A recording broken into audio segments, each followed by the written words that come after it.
Hi, I'm Mojo. I made a video a bit ago that got over 100,000 views and over 1,000 comments. I thought these comments were awesome, and I think it's fun to read them and talk about them. So I had this dumb idea to put the comments into my game.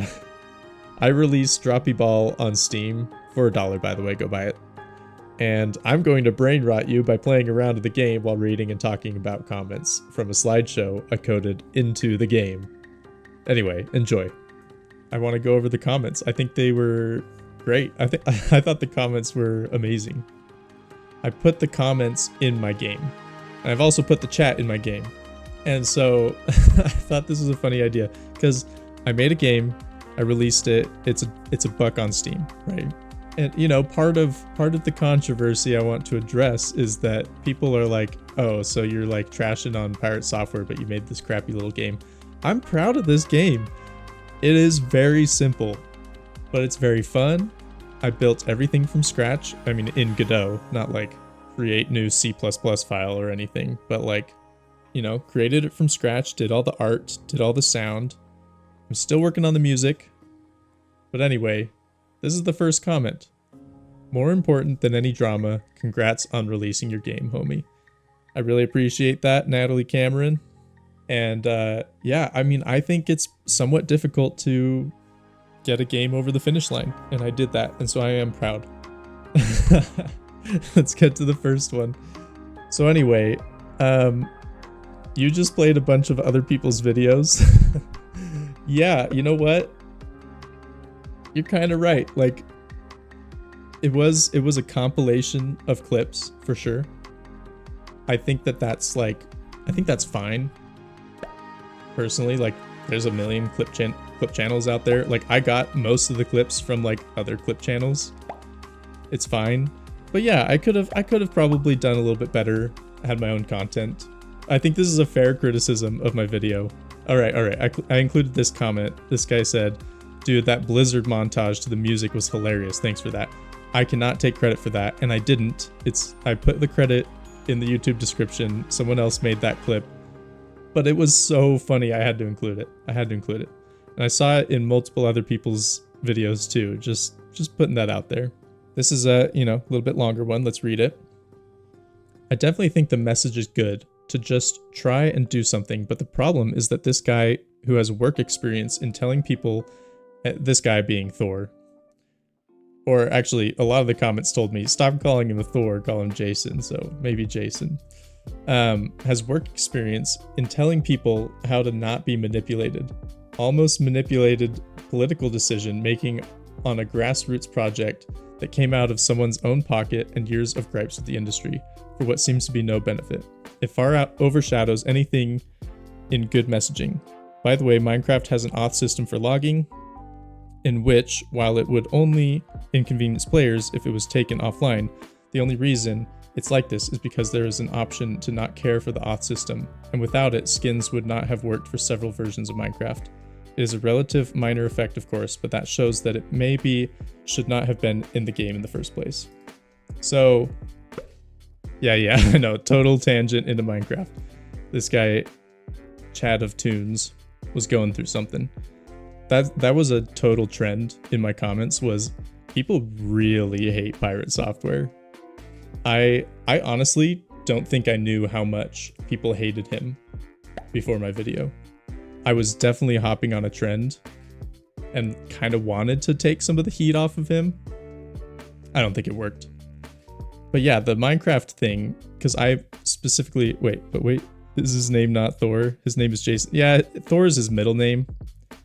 And so when, like, his streaming persona uses Thor, because obviously it sounds quite a bit cooler. But yeah, the Minecraft thing, I specifically mentioned Minecraft in my video, which is why I think this is a relevant comment. Because yeah, the Minecraft auth system, like, yeah, that would probably be tough to port to like an end of life scenario, right? And so that's why Stop Killing Games is potentially somewhat difficult to pull off. So anyway, I really appreciate the comment, Chat of Tunes.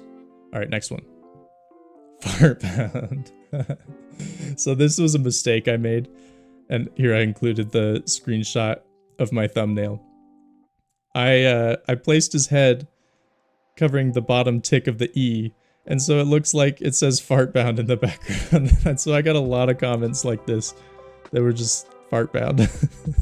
And so it was a mistake, but you know, it's a funny mistake. So I own it for sure. Oh yeah. This dude posted at least 5 times, like 5 comments saying the exact same thing. This guy was like, if you make more videos about pirate software, I will subscribe and stuff like that. And like, I see a video trashing on pirate software, I click, stuff like that. This dude really hates him. So anyway, I had to include that one. I thought it was so funny. Congratulations on finishing your game. If only Jason would finish his. Oh, this one was hilarious to me. Almost wanted to block the video because I always get bot videos with low subscriber channels, but darn, this is great content. And I said, I know it sucks because I'm the same way, and now I'm one of those small channels. Similar vein, algorithm hard at work giving me your content of all things. Excellent video production quality, and congratulations on releasing your game.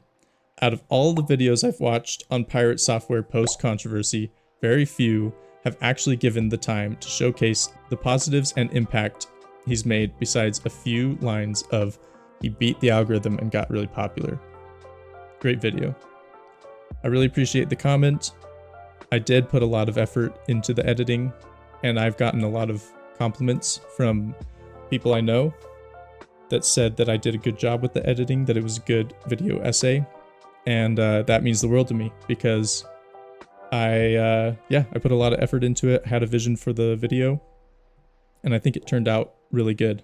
That's what mainly struck me about the video as well. I was only slightly interested in the topic, but really excited by the production value. Thank you. I really, really appreciate it. I thought I did a pretty good job, and luckily people and the algorithm agree. So I really appreciate it. Did you mention that the amazing game developer Thor worked at Blizzard for 7 years? Wow, did he work at Blizzard? I feel like if he did, he should mention it more. That's really impressive. Oh, good stuff. I don't like Jason's advice. If you really want to make games, you should focus on your skills. You should make your projects be working on games, sure, but you should absolutely focus on the skills. That's how you grow, whether it be working on art, animation, voice acting, programming, game design, whatever you need to develop those skills, not just try to apply skills you don't have. Like if you want to run a marathon, you don't just start by running a marathon. That's really hard, and you're probably not conditioned for it, and it'll discourage you. You start by setting much more reasonable goals and working your way up. Totally agree. Great take. This is exactly why my first game is just a small ball combination clone. I intend to get much better, but I've really enjoyed the journey. I think that's a great comment. I think that, and I even mentioned this in the video, pirate software makes game development more approachable, and in so doing made it seem somewhat easy, which I don't think is true. I don't think that game development is easy.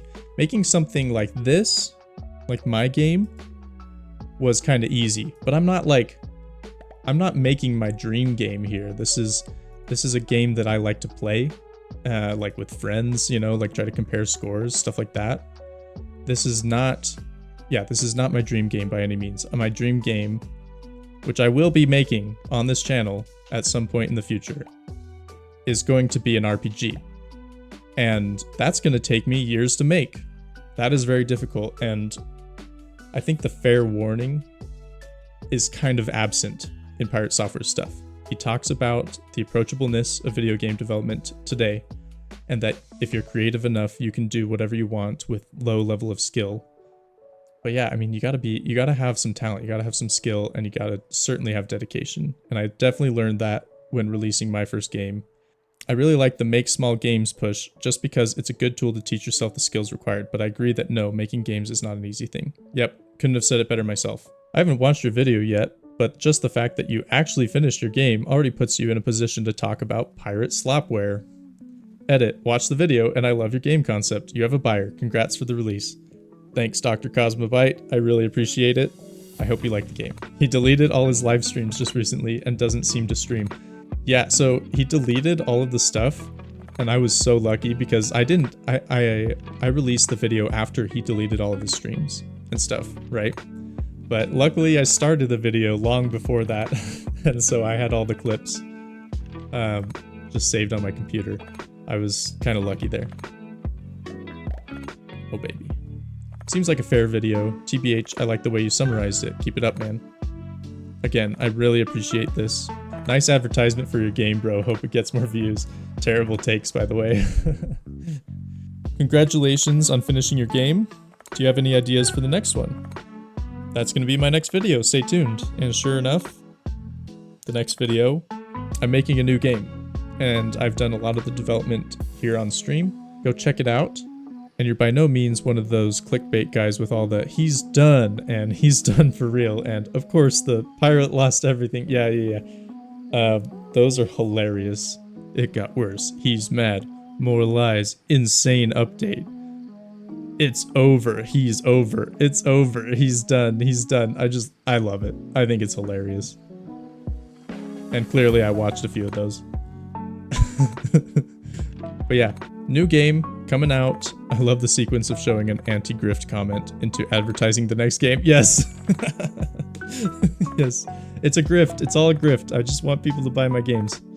All right. This is a fair criticism of the video. I apologize for being somewhat mean, but it is also Thor's inspiration and motivation to clone the watermelon game without even mentioning it. Yeah, I don't want to like specifically mention any game that I am cloning, but I will admit that I am cloning something. This is not an original idea from me. The original aspect of the game is the art and the implementation.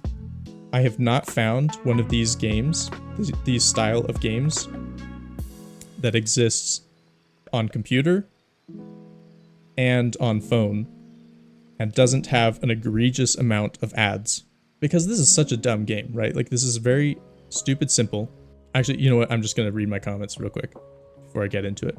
Don't worry about it. I know it's a clone. I don't hide that, but I put a lot of effort into learning how to make it myself.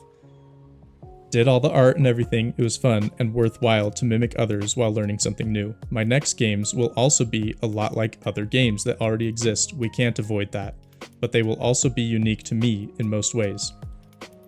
And then he responded, hey, kudos for making anything while I never did, especially if there's some physics you had to trick to work. I just couldn't resist to be an a-hole to both Thor and you at the same time. So really appreciate Hun Bullseye for letting me have it, but also, you know, taking the high road a little bit, right? Because yeah, I mean, in the end, are games unique? Does anyone have a completely original idea anymore? When they do, it's usually pretty impressive, right? People play the game. But, you know, that's probably a 1%er, 0.1%er. I'd say 99% of games are using elements from other games. I mean, this is probably the case where it's a little bit more egregious. Like I was certainly copying a lot closer to another game. But at the same time, like, because I made this game, this is kind of a fun little thing, and part of why I'm doing this video is because I made this game myself, I was able to put a slideshow in it and put chat over here. Like, that's just kind of fun, right? Like, I made this project, I can do what I want with it. The best games stand on the shoulders of the ones that came before, but have their own take on it. Couldn't have said it better myself. Yep. And that's the thing too, right? Like, that's how our minds work. When a new game comes out, the way to market it is you're like, oh, it's like, it's a Metroidvania, but you do this and this and this instead. You know, it's like you're explaining games by mentioning other games. That's just kind of how games work. Even when I was explaining this game, I would say, oh, it's kind of like a Physics 2048 to people who had never played the other clones, right? So yeah, that's just how our minds work. We make associations based on other games. I mean, it would be awesome if I had the brain to come up with cool and unique concepts for things, but yeah, I'm definitely copying, and I think most people copy. And I don't think that's a bad thing, because it's fun. Like, in the end, fun is what matters. The biggest problem with Droppy Ball is its addictive nature. I'm at 70 hours and I just can't stop. Yo, he's my #1 fan. Okay, alright, this is someone letting me have it. First, he screwed over his team in a hardcore MMO. But I don't really care, and WoW is cringe. He never accepts he is wrong. But being mean is the Twitch meta, is it not? So who cares? He impeded the consumer rights movement. But I don't really care about live service games, and I can't vote, so it doesn't really affect me. This is a little hard to watch. Like, I appreciate the honesty, but it comes off as these things don't matter. But it does, wasting months of people's time, making bad calls, and not taking any responsibility. It's so bad, and he does it constantly. The video isn't over yet, and I don't dislike the video. It does add perspective to have someone less critical. However, I'm flinching at some of these statements, Lamau. Yeah, they're right. I mean, I was going easy on him. That's kind of just my nature. I'm not really a mean dude. Great video, man. You'd think you've been making this kind of content for years. I really appreciate it. Finally, a pirate software criticism video that doesn't feel like someone babbling for the sake of crying over some dude on the internet. I didn't realize it was that bad with the Stop Killing Games situation. Yeah, so I think that this is the kind of person who the video is for, right? Is for people who have been seeing the drama videos pop up over and over and over again in their feeds. And we're just like kind of sick of people crying over the smallest things, right? Like, oh, he was mean online. Oh, he's a terrible roommate. Like yeah, those are rough things and they affect people, but it doesn't have to be personal. Huge WoW player here and past pirate software fan. His WoW fault in the dungeon is minimal. Yeah, he did a small oopsie, but you had to be a great player to do anything else. He was just a mid player, but his reaction, an absolute crap, as he refused to say, could have done better. Sorry guys, that's where I stopped watching him. Still, some people just jumped in the bandwagon, and yeah, like, I mean, that's kind of my take, right? Is like, I think the main issue was just how he treated the situation. Like, the situation was messed up to begin with, right? Like, they were not going to make it out of there without some troubles. But I don't know, he like talked such a big game before this. He would just like not apologize for anything. I don't know. It's just, yeah, it was like how he reacted was the real drama, right? All right, anyway, Stop Killing Games was the nail in the coffin. His whole take was stupid, and the reset Splitgate 1 end of life proved him wrong, as a small patch now allow player to play forever despite the live service stopping. It's crap, and he deserves some for the hate. But people drag him for his games or past antics is dumb. That's pure unconstructive hate. I'm disappointed in him, stop watching him forever, but that's always the case with streamers. Eventually they all suck. I agree. I think Stop Killing Games was the nail in the coffin. That's when people started to realize that maybe he doesn't really know as much as he lets on. And then they looked into his background, right? And I thought that was so funny. When that video came out talking about his LinkedIn, I thought it was hilarious because I hadn't even considered, like, it was right there the whole time, right? I could have just looked up Pirate Software or Jason Hall on LinkedIn and found out that he doesn't actually have any programming experience. But anyway, I thought it was funny. What I always hate about people saying, the call was made to run. Who the heck uses run in a game to mean leave? When bossing every game I have ever played, you are in the heat of the moment and you use quick words to convey meaning. Run is not leave. GTFO is leave. Run has always meant tactical retreat. I wasn't one of the people hating on him in the WoW stuff. Yeah, I found it scummy, but how he handled it rubbed me the wrong way. Real talk, how many people who do bossing in MMORPG games use run to mean leave? I don't know. I mean, like, again, I don't really play a lot of MMOs. Everyone I have played with universally has used run to mean create distance from the boss and regroup. The evidence that the rest of the team knew that is the fact that they didn't just run, they created distance while maintaining attack, aka a tactical retreat. Meanwhile, Pirate dipped out fast and then lied about his mana, and while running, he was casting BS to drain his mana. Yeah, this isn't the worst thing he's done, but it definitely showed his ego is out of check and gave a dark look into who he really is, which would only come to light as things progressed.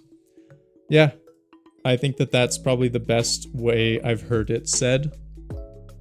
And yeah, I mean, kind of just a crappy situation altogether for everyone involved, but also, I mean, and I'm sure that people are going to get mad at me for saying this, but like, it's a game. Part of the game is that it's hardcore, right?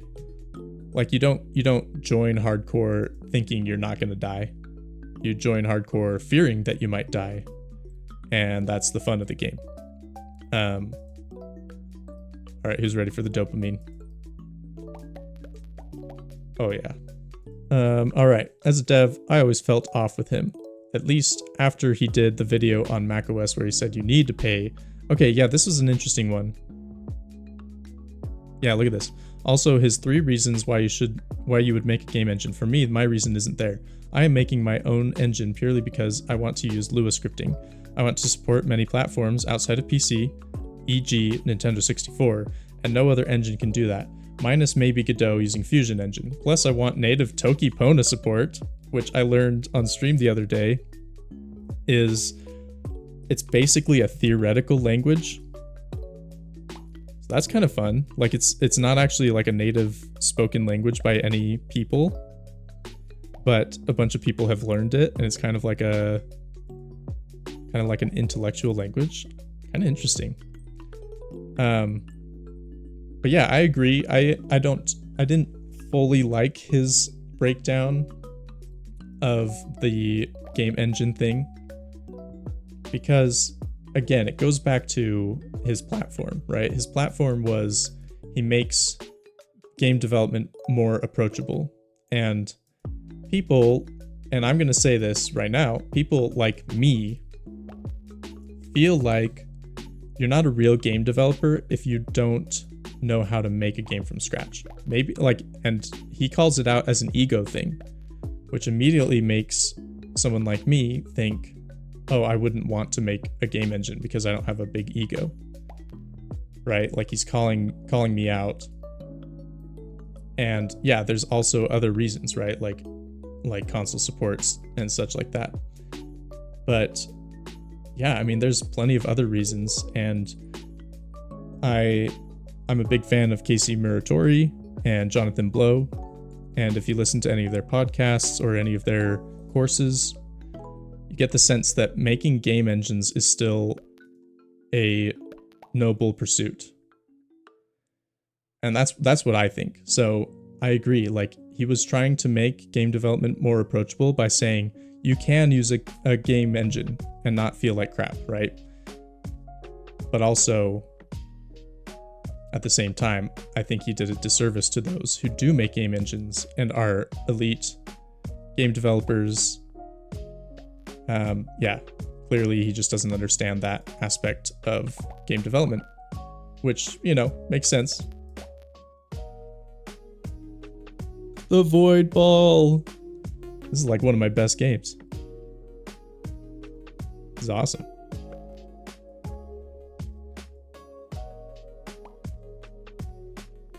I mean, you can't print a chair and then say you're a carpenter. Sometimes things need to be learned from scratch. Yeah, and for me, it's just like, I want to learn how things work. That's kind of what got me into all of this to begin with, right? I went down the route of computer science. I wanted to know how computers work.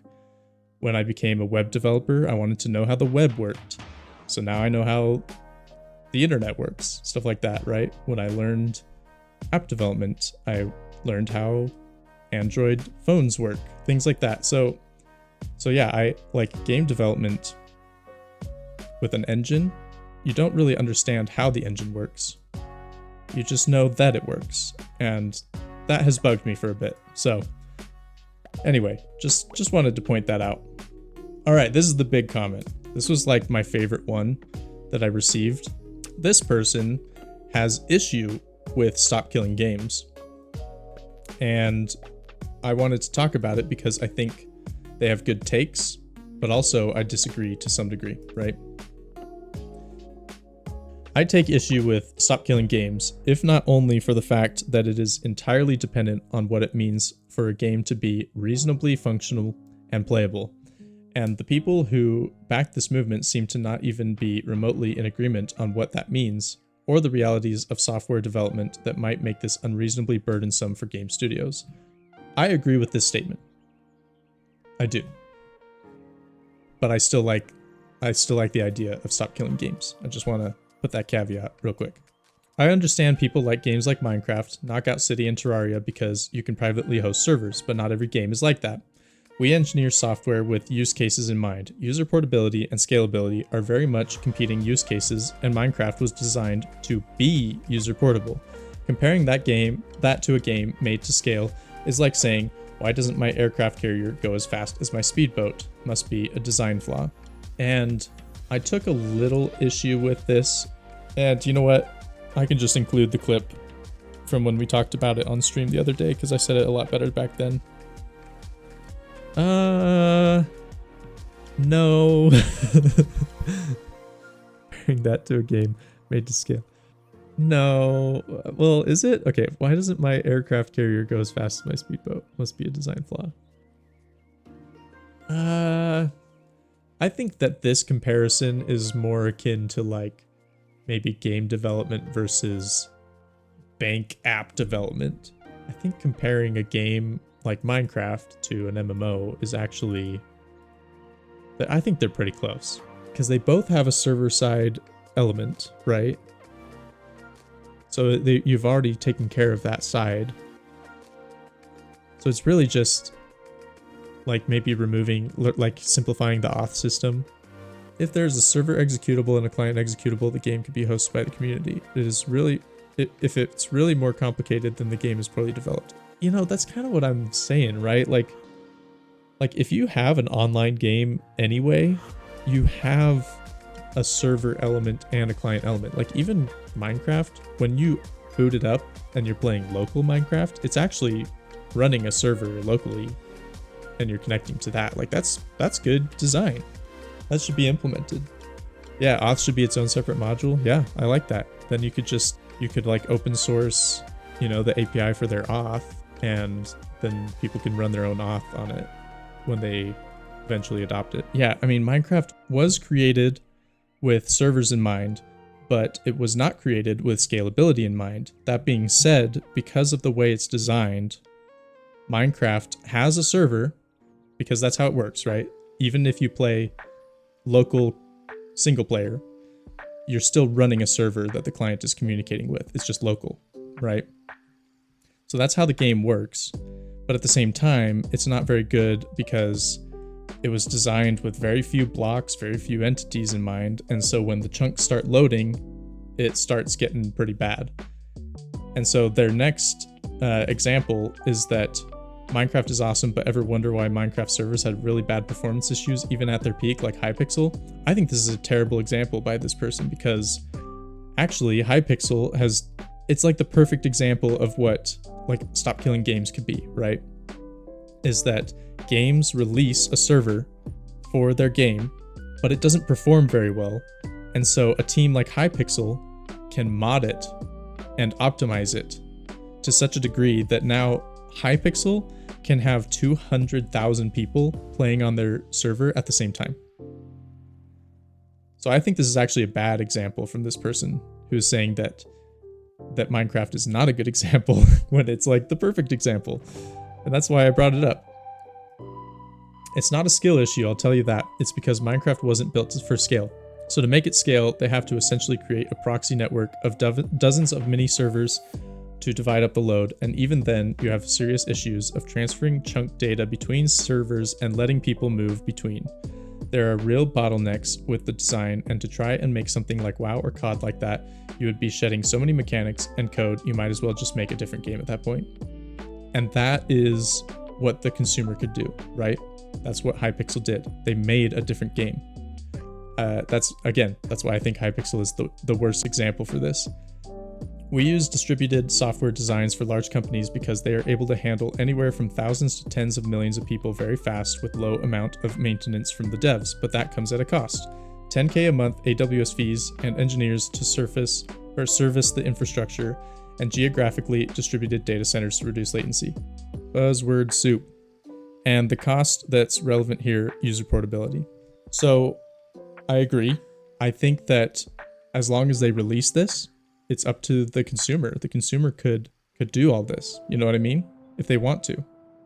It doesn't have to be on the company. They just have to release it. If they're like, yeah, we don't want to support this anymore, open source it, boom, done. One thing I found out through talking with consumers is that apparently a lot of people think that League of Legends or Fortnite is just a single exe on a server somewhere, and when they download the client, they're connecting to that computer. They think that live service games are just a game and a live service. Remove one and you have the other, as if they are separable concepts. I'm stressing this because I need people to delete from their mind that the average player is going to be able to stand up a scalable live service game from a dinky 32 gigabyte Linux VM running on Oracle Cloud.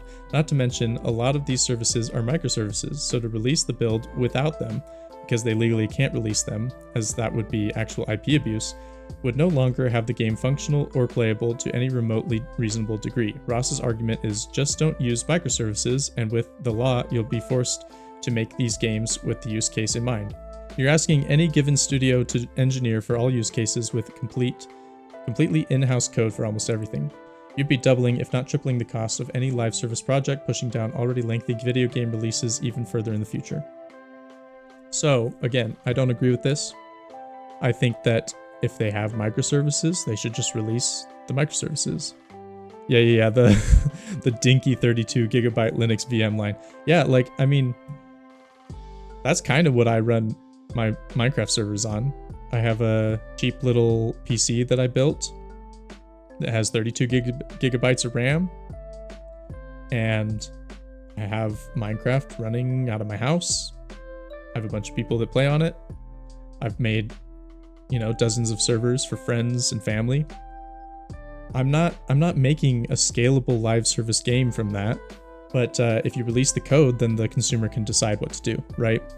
If they really do want to make it elastic, do a whole thing, they can. Like, you don't have to account for every consumer when you're doing this. You just have to have an end-of-life strategy, which I agree with. All right, so the last comment I had even more issue with. So I really appreciate this comment. I know I'm kind of dogging on it right now, but I really appreciate it. It made me really think about these concepts instead of just, oh yeah, I want consumer rights. But yeah, here we go. It really comes down to this. Do you want more games you can play now, but might not necessarily own? Or do you want fewer games later that a few hundred people will be able to readily play once it dies? Yeah, I want fewer games later that last. That's what I want. That's what I said in my video. I've been able to play Minecraft for years and years and years. I have owned a cartridge of Pokemon Emerald since like 2004? I've played it a million times. Yeah, that's not what SKG is about. Exactly. Yeah, I don't think that's true. I don't think that that's a bad thing, right? I don't think that more like high quality games that you can play forever and ever, coming out once every couple of years, like, I think that's a good thing, right? Maybe it costs more for a company. Like, maybe that's the issue here, is that a company wants you to want the more games now that you don't own. But yeah, as a consumer, like, I want a game that I can play for a long time, and I can always play it, right? I can come back to it years later and play it again. To this person, the latter choice is bleak and pointless, considering the offline and single-player game market is more than thriving. If there was an actual issue of almost every game being licensure-based, then I would say there's a problem. But this isn't even remotely true. Yes, it is. Every game on Steam is literally a license. So, anyway. The only issue I can think of that might genuinely help is single-player games that have online functionality, but this is really a non-issue in the modern age if you just exercise even a small amount of responsibility as a consumer. Yep, disagree. But also, how many movies come out every year that are just pure slop, and how many movies come out every few years as immediate classics? Exactly right. Yep, I think this is a perfect parallel to the movie industry. Every digital buy is a license. Movies, music, you name it. Yeah, exactly. Which I don't really like. I mean, I'm starting to like the physical copy system a little bit more because, yeah, it definitely is starting to feel less and less like I own anything. Like even a picture I take with my phone could maybe one day be gone. I'm not gonna go soft on him. Proceeds to spend 28 minutes going soft on him. You're still pretty much a fan, bro. No, I'm just soft, you know? Like I'm not really that mean. This was mean for me. This video was mean for me. Oh, and yeah, sure enough, my wife came to my defense. Hi, I'm Mojo's wife, and the funny thing is, this is mean for my husband. Nice vid. When is the next top 10 video? The truth is, I probably won't have another top 10 video. Probably never. I don't want to be a slop tuber. I did it because it's an industry topic that I cared about and had some context of. And that's about it. So the rest of my videos are going to be about game development or game design or the game dev industry. If some of them end up being about a hot new drama, maybe it'll be a big video. I don't know. But what you're going to get with this channel is if you show up on stream, I'll talk to you and we'll learn game development together. That's about it. Oof, take your own advice. That was a great way to end the video. Yeah, that was definitely the meanest thing I did. I thought it was just like too perfect of a burn to pass up because it was something that I noticed from watching his streams. I was like, oh, he's kind of being a hypocrite about this. And sure enough, a lot of people liked that. All right, I'm an indie dev from Turkey. I used to like him too. I give no flying panda about the WoW incident. It is a game, especially a hardcore game. So they should not be surprised when they died. Hey, that's what I said earlier. Maybe I got it from him. Dying is still part of the fun of playing hardcore in any game. If you don't want it, don't play it. I hate when people cheat to avoid dying in hardcore. Why are you even playing hardcore? Real issue is Stop Killing Games. The second I watch his reaction to Stop Killing Games, I know I'm watching a narcissistic piece of waste. Dang. Roasting him. Amount of fallacies and ad hominem he used was crazy. Also, we literally want what we already had. We used to have games that either requires server to play or have features that requires a server to play shipped with server tools. It is not hard, not impossible, not even issue. Laws should prevent private servers from being market replacement when official servers are kicking and going well if company wants to stop them. Right to ownership is joke at this point and need to be fixed. You should not be able to sell a game where you only have a temporary license on it. You should not sell license to play a game unless... These are bad practices that need to go away. If you want to make a game that requires server to play, you should be expected to also give server tools. Sure, you don't need to provide everything like non-gameplay related services. One way or another, eventually it needs to happen. Yeah, so unfortunately, I don't think Stop Killing Games will actually get this. Like we've been talking a lot about server technology and like releasing a game with a server. I don't think that's what Stop Killing Games is able to achieve, but it's what I want. I like that. By the way, I'm currently trying to finish my first PC game called Hellrunner on Steam. That's on early access currently, and looking at Pirate Software, I think even I'm faster than him. My game development take longer time than I expected, and I have valid reasons like Earthquake at least. I wonder what his excuse is. So I want to finish Hellrunner and make more games. I mean, if it was possible, companies would love to not pay salaries too. Yeah, they need to make money. It should not crush right to ownership. I don't even believe he doesn't understand. He understands and he knows what he's doing. He did not make a mistake. He's evil. So yeah, this guy does not like Pirate Software. But shout out to this guy. I looked him up. Hellrunner is a game on Steam. It looks pretty cool. Hellrunner. Here we go.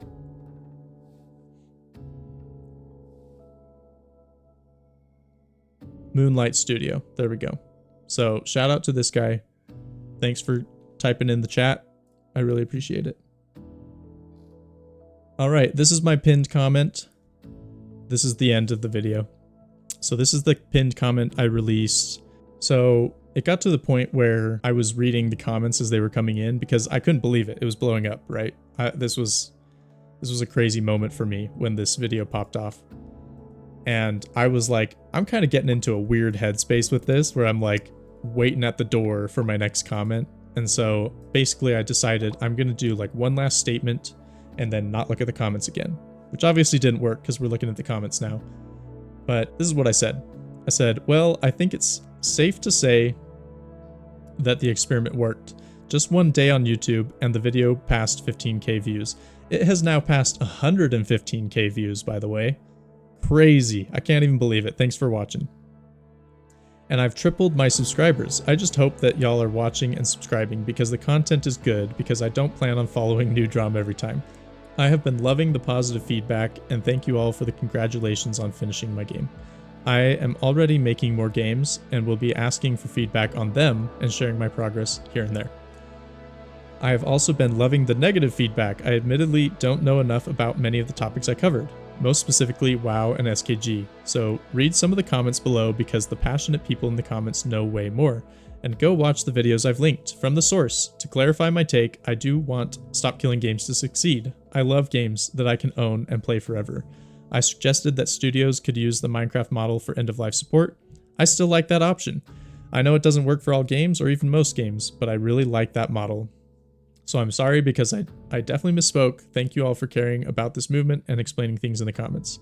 This is a channel about learning about game dev and the game industry. I've got a long ways to go, but I hope y'all are down to learn with me. And these are the responses I got. Shout out to this guy again. I will subscribe if you keep trashing on Thor. On Jason. Slap tubing, drama tubing are only a problem if it's manufactured or the sole focus of a channel. Perfectly acceptable to do commentary on matters of public community interest. Thanks for the pass, I appreciate it. I appreciate hearing about the controversy from people like Coding Jesus and small game devs. These are people in Pirate's own space who have every right to talk about this issue and how it affects the community. I'm glad you tried this experiment. Now I can subscribe to your channel because the other videos were useful to me. I appreciate it. I wouldn't call this slap tubing. You aren't just regurgitating the drama and piling on. I mean, I kind of was, right? I regurgitated everything. I had a lot of clips in there. But yeah, I wasn't piling on for sure. I think your experience of having someone you viewed as a mentor drop the mask is impactful, and putting to words the way it impacted you is important for growth. Pirate Software's actions may end up destroying a lot of people's positive relationships with games, and it's great that you found a way to maintain that relationship in spite of finding someone you looked up to who was full of it. Hey there. I just wanted to say a few last words here after reviewing this stream VOD. The first thing is about Stop Killing Games. I want to once again say that I support what they are doing, but also I need to acknowledge that I don't feel as bad about not knowing so much about the initiative, because I don't think many people actually understand what it can achieve. I've read through the FAQ and realized I understood it more than I thought. If you haven't read the actual website, then do that. A lot of comments were saying I was wrong in the Pirate Software video, and I just don't think the initiative is super clear. Pirate Software was rude and stubborn regarding the subject and made a fool of himself. I've made a fool of myself. The people in my comments have made fools of themselves. The initiative is just maybe a little softer than people want it to be, including me. Next, I just want to say that I'm a bit disappointed, because the vast majority of the comments were just so full of hate, and I don't want my channel to be about the hatred of others. I will again come to the defense of Pirate Software. I don't think he's done anything that deserves the amount of hatred I see, even in just my comments in my video. So I can't imagine the kinds of comments he gets. So anyway, I'm putting this behind me. I enjoyed the drama while it lasted, but I don't hate him. I hope those of you in my comments who are going through something with this drama can get past it too, and apply yourselves to more creative endeavors. Sorry to get so boring at the end of this video, but I felt like I needed to. If you like the conversations I had with my chat in this stream VOD and you like the idea of making games, join me on stream. See you there.